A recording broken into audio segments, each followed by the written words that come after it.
Sebastián! Sebastián! Povedali sme, že do izby nie. Ja neviem, ako sa sem dostali. Kam si sa zatúlal? Sebastián, čo robíš? Zmeškáš do školy. Kde je Cezarová chalupa? Môžem vás tam zaviesť? Už ste sa pozerali Jozefovi do očí?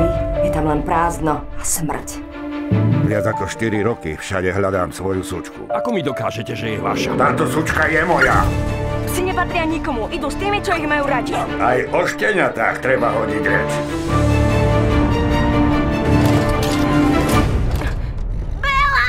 Už teraz v máji. Je to moja chyba, som pristarý. Nie, to ja som primalý.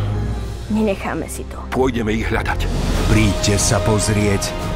Schováme sa v starej útulni. Nikdy nás tam nenájdú. No tak veľa, ešte vydrž! Na poslednú kapitolu Ak moja sučka zmizla, prisahám, že skončíte v Roklide. dobrodružstvá Belly a Sebastiána. Sebastián! Sľubil som, že ich ochránim. Konečne ste spolu.